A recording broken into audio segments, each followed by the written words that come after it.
Tidjane Thiam perd son procès contre son ancienne femme de ménage, on te raconte. La justice suisse a tranché. Selon le Financial Times, l'ancienne femme de ménage de Tidjane Thiam a gagné son procès contre son ex-employeur. Ce dernier l'accusait de chantage après son licenciement. L'employé de maison lui avait envoyé un mail pour lui proposer de régler leurs différends grâce à une contrepartie financière de 587 000 francs suisses, soit près de 403 millions de francs CFA. Un acte que les avocats de Tidjane Thiam ont qualifié de chantage. Mais le tribunal ne les a pas suivis, indiquant qu'il était peu probable que ce mail ait eu un quelconque effet coercitif sur Tidjane Thiam. Par ailleurs, le tribunal estime que l'employé de maison avait le droit à une compensation financière pour ses conditions de travail présumées abusives. Selon les avocats de la femme de ménage, des docteurs lui ont diagnostiqué un stress post-traumatique après un emploi qu'elle qualifie de très stressant. Tidjane Thiam n'a pas assisté au procès, mais il envisagerait de faire appel de la décision, selon les informations du Financial Times. C'est comme ça que Chaka Dian était, avec sa bonne. Il a fait travailler la femme là, même pour faire popcorn. Il va appeler, madame, passe ici. Même pour faire, comment on va appeler, pour préparer œufs, Chaka Dian, il va appeler la femme là. Chaka Dian, il a fatigué la femme là, Elle est fatiguée comme ça là. Elle crie, elle lui dit, tu vas me tuer.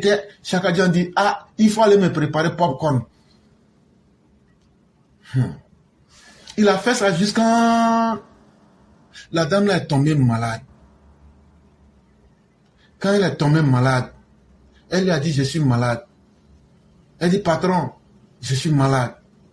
Patron Chaka Dian dit, ah, en tout cas, tu vas travailler. Elle a travaillé encore.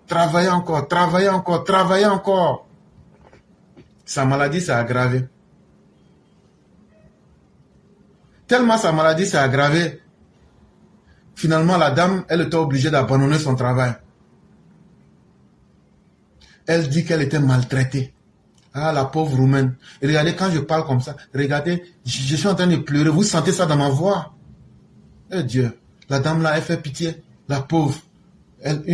On appelle ça gouvernante.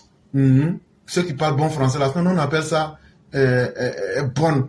Et elle a souffert. Elle a souffrance. Mais elle a encaissé tout ça.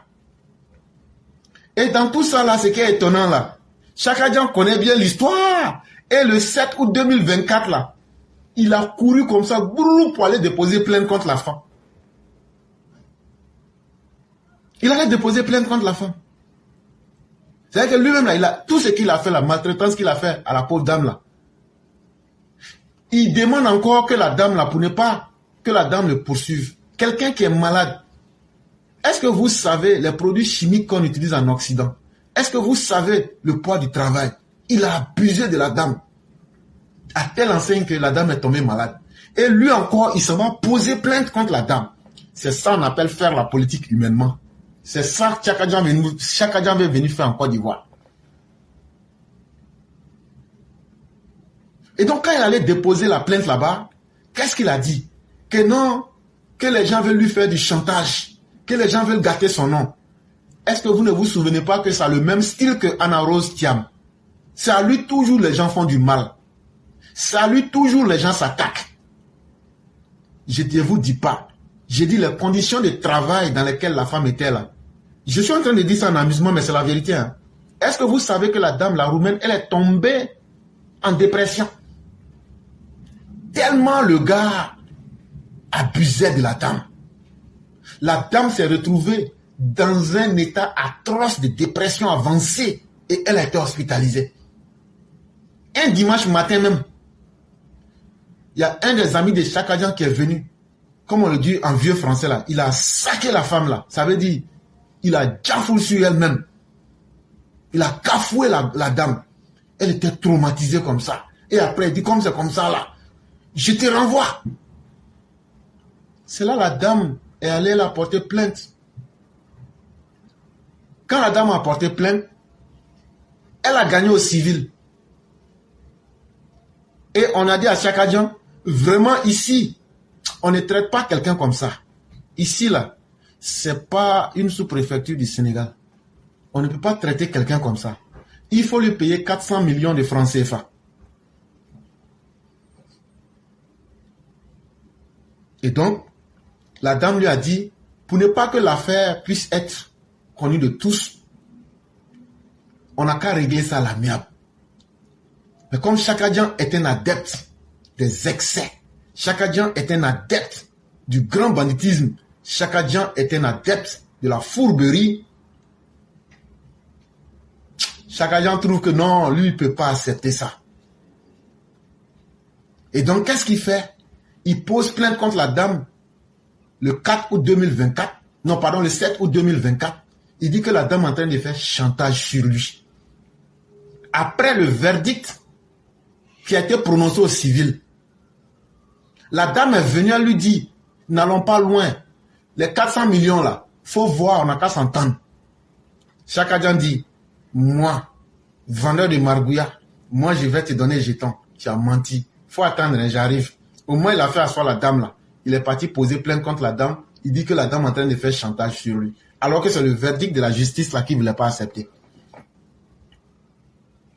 Et donc, ils ont renvoyé maintenant l'affaire au pénal. Et quand l'affaire est allée au pénal, qu'est-ce qu'ils ont dit là-bas? Que non, les avocats de Chakadjan disent que la dame est en train d'harceler Chakadjan, que comme Chakadjan veut être candidat en Côte d'Ivoire, elle veut gâter son nom, et que c'est une histoire de manipulation politique qui ne tient pas la route, et qu'on veut gâter son nom. Sinon, Chakadjan, c'est quelqu'un qui est très bon, il veut faire la politique autrement, parce que lui-même, il est humaniste, il a bien traité la dame, elle est tombée en dépression. Il dit, il a tellement bien traité la dame même, qu'elle était presque dans un état de syncope, tout ça là. Mais que faut pas, les gens vont regarder ça, on veut gâter son nom. Et donc, quand il allait devant les juges au pénal, à travers ses avocats, les gens lui ont dit, tu mens. Quand on regarde le dossier médical, quand on regarde tous les faits là, tu es coupable. Et vous êtes coupable. Il pensait qu'en dévançant la dame, en courant vite là, tu peux courir mais dans la mauvaise direction. Surtout quand tu es un brigand international comme Titi le Malo. L'histoire du monde finit par te rattraper. Et Chakadjan s'est pris un tapis monumental. Et là encore, on vient de l'attraper. On dit tu vas payer. Il pense qu'il peut embobiner les gens. Il pense que de la manière il a construit la mosquée du plateau là, de la manière il a construit le pont Henri Konan Bédié là, de la manière il a participé à faire la dévaluation à 50%. Là. De la manière c'est lui qui a construit l'autoroute du Nord là. De la manière il buvait bandit avec Oufo-Boigny là. De la même manière, tu as menti et tu as été attrapé encore dans cette nouvelle histoire-là. Est-ce que ça, là, c'est quelqu'un à qui on peut faire confiance? Actuellement, là, les gens au PDCI, ils ont honte comme ça. J'ai dit, le nouveau label de la honte, là. Quelqu'un qui peut bloquer le jeton d'une servante. Quelqu'un qui fait palabre avec la servante. Quelle honte! Chakadjan, tu as la honte nationale. Et quand on dit ça, là, ils ont tellement honte que s'ils peuvent, là, ils vont dire, mais il faut arrêter de parler. Quand je dis ça là, comme ça, là, ça les fait mal. Ça renverse comme ça leur rognon et leur boyau. Mais on va parler de ça jusqu'à fatiguer. C'est de ça aussi qu'il est question. Il a de très mauvaises moralités, ce Chakadjan. Il a de très mauvaises moralités. Le temps de travail en Angleterre est connu, c'est 8 heures du temps. Quand ça dépasse, tu dois payer les overtimes. Et toi, tu as abusé. Et donc, pour t'attraper, là, c'était facile. Et c'est comme ça qu'on va faire sortir tes dossiers, là, au fur et à mesure, pour montrer qui tu es aux Ivoiriens. Je salue tout le monde. J'espère que vous allez tous bien. Et Juma Moubarak à tout le monde. Voilà. Vous voyez, chers Ivoiriens, lorsqu'on vous dit que Chakadjan, alias, comment on l'appelle là, Tidjane Thiam, alias Chakadjan, est un psychopathe. Lorsqu'on dit qu'il est comment on appelle ça, un pervers narcissique,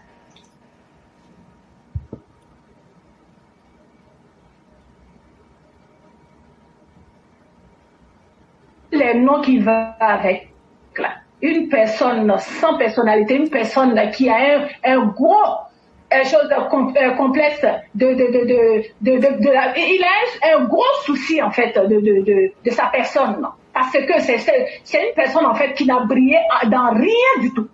Donc, il prend toute sa frustration là pour propager ça partout, n'ayant rien fait de bon dans sa vie qui a apporté quelque chose de positif.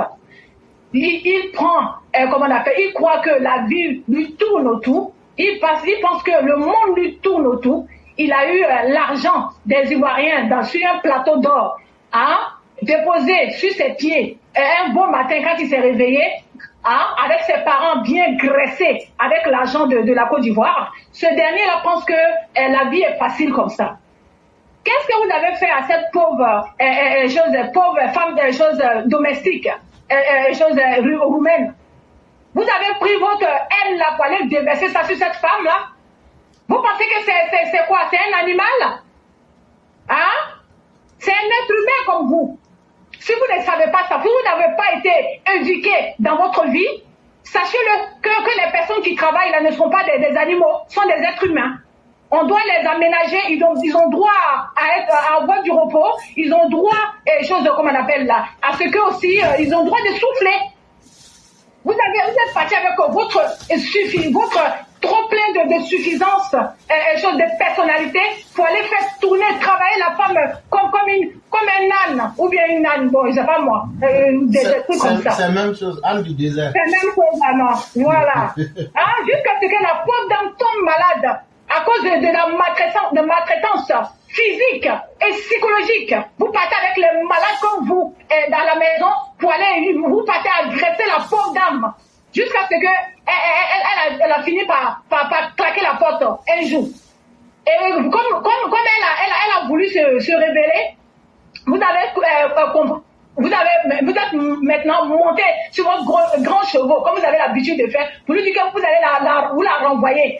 Quand vous pensez que votre imbécilia que vous faites en Côte d'Ivoire, et puis on vous fait rien là, vos cochonniers que vous faites ici là, et puis on vous regarde, et puis on ne vous met pas à votre place. Vous pensez que c'est partout? Là-bas, c'est chose, c'est comment on appelle comment on appelle ça, le pays là, c'est la Suisse, Vous pensez que là-bas, là, ça plaisante? Comme vous avez vu, que vous avez fait des gars, vous avez fui pour aller porter plainte contre cette bonne dame-là, soit disant que vous êtes agressé. Vous êtes agressé d'où? Un criminel notoire comme vous, comme ça, un bandit de grand chemin, un voyou comme vous, comme ça, là. Vous pouvez être agressé par quelqu'un? Et ce qui est bizarre dans l'affaire, comme si la dame l'a agressé. Donc, lui, il est un homme battu par les femmes ou bien? Ouais, vous, un costaud comme ça, gros gaillard, bête là, avec votre cerveau de marmailleur, bandit, brigand. Lui là, c'est un criminel qui est là, un criminel dangereux, chef ivoirien, qui est là. Celui-là, il a tous les comportements des mafieux, comme on l'a dit là. Vous voyez, les dossiers sont en train de sortir. Quand on parlait avant, vous avez cru qu'on parlait pour parler. Vous avez vu? Voilà encore un autre dossier encore. Quand Dieu a fait, la femme est partie aux choses, comment on appelle là? Elle est partie d'abord en civil. Dieu merci. Elle a gagné là-bas. Et après, encore, on vous a condamné à payer 400 millions de francs CFA. Elle est venue vous dire ça. Vous avez cru encore quand vous étiez en Côte d'Ivoire, là où on vous a mis sur le tapis rouge facilement. N'en n'ayant pas le droit d'avoir cela, vous avez eu ça gratuitement. Vous pensez que tout vous tourne autour, que vous avez droit à faire tout ce que vous voulez. Vous avez pris ça comme un jeu pour ne pas vouloir payer. Donc c'est ça que après ça que vous êtes parti porter plainte, en pensant que ça allait annuler cette sanction. Maintenant, vous êtes parti au civil maintenant là. Vous avez vu? Vous avez été encore condamné. Et ça là, vous êtes obligé de payer cela. La Suisse là, c'est pas comme la Côte d'Ivoire. La justice d'Europe là, c'est pas comme la Côte d'Ivoire. Ils vont vous frapper là où vous ne pensez même pas. Je pense que vous savez. Vous avez vu les casseroles que ce monsieur-là trimballe dans le monde entier? Qui il est même ce monsieur-là? Qui il est? Quand j'ai demandé la dernière fois, combien de cadavres il a dans son placard là? C'était ça. Vous voyez, ils sont en train de sortir un peu. Tu vas te dépêcher pour aller vite payer, comment on appelle, la condamnation. Pour aller régler la condamnation qu'on t'a collé au cul. pour aller rembourser l'argent de la pauvre dame. N'importe quoi. Chers frères éclaireurs pour vérité, merci à toute la classe, merci à toute la Côte d'Ivoire, merci infiniment au président de la République. Alors, merci pour votre éditorial qui en dit non sur la personne de Tidjane Thiam alias Chaka Dia. Chers frères, on n'a pas le temps aujourd'hui, mais il y a de quoi s'inquiéter pour ce monsieur-là qui veut venir diriger un tel pays. On se demande d'ailleurs si vraiment il connaît la Côte d'Ivoire et vraiment il veut diriger la Côte d'Ivoire. Déjà à l'entame de son discours, la date qu'il a énoncée, en tout cas pour nous les Ivoiriens, c'était pas le jeudi 7 août. Vous voyez? Et c'est pas ça il a commencé. Donc je pense qu'il parle d'un autre pays. Maintenant, concernant son comportement, on découvre de plus en plus ce que ce monsieur est. Et il y a de quoi vraiment s'inquiéter, puisque pour les plus pauvres, nous avons parlé de justice. Cher René, oui. Allons Oui. doucement avec ce que vous êtes en train de dire. Ça, dans son discours, il dit le jeudi 7 août, alors que c'était le mercredi 7 août. C'est ça. Et donc, il faut expliquer aux Ivoiriens que tellement il n'a pas de respect pour les Ivoiriens, il ne connaît même pas la date de l'indépendance de la Côte d'Ivoire. Puisque c'est le mercredi 7 août 2024. Mais lui, il est venu dire jeudi. Et donc, c'est à nous de nous demander s'il a vraiment du respect pour les Ivoiriens. Et ça c'est des choses qu'on ne doit pas du tout pardonner. Vous avez bien fait de détailler, c'est vrai. J'ai passé trop là-dessus. Et merci infiniment que les Ivoiriens comprennent que Chaka Dia, il y a de gros soucis à se faire pour ce monsieur-là. Et donc, concernant le procès aussi bien en civil qu'en pénal, qu'il a tous les deux perdu. Et donc, ça prouve déjà que nous les pauvres, on doit s'attendre à un massacre de la part de Chaka Dia s'il venait au pouvoir. Et pour les riches, sachez que eux, ils auront leur part de gâteau en ce qui concerne les enregistrements qu'on a déjà constatés en complicité avec son colistier qui est l'oncle de Traoré qui est au pouvoir, l'oncle de Traoré Ibrahim qui est au pouvoir au Burkina, là. Son nom qui est le colistier de Tidjane Thiam. Eux, tous les deux, ils sont spécialisés en enregistrement. Donc, c'est un message pour toute la classe ivoirienne, que vous soyez du côté des pauvres comme des riches. Voilà le danger qui quête vraiment la Côte d'Ivoire. Si c'est Chaka Dia qui va être le choix de ceux qui vont décider l'avenir de ce pays-là. Donc, voilà un peu ce que je voulais dire très rapidement sur Chaka Dia. Et il est en train de dévoiler, en tout cas, sa personnalité, de jour en jour. On est en train, les Ivoiriens, il faudrait qu'ils comprennent que voilà ce personnage-là qui a effacé rapidement tout ce que vous pouvez faire. Et d'ailleurs, on a rajouté en montant sur lui et Bédié pareil. On a l'impression que ces deux présidents n'ont même pas existé. Vous voyez? Et d'un côté, il a été ministre de l'autre, donc de Bédié. De l'autre côté, il s'est dit qu'il est le neveu du premier président. Et voilà un peu le comportement qu'il est en train de montrer à tous les Ivoiriens. Donc, je vais m'arrêter là aujourd'hui puisque le temps nous est pris à la gorge. Donc, merci beaucoup à tous les Ivoiriens et merci au président de la République d'avoir hissé ce pays-là à ce niveau-là. Malheureusement, s'il y a des gens qui veulent venir nous plonger dans le noir, comme les gens comme Tidjane Thiam, bon, là, le choix, il est fait, hein, non? Merci et je reste à l'écoute. Bonne journée à tous.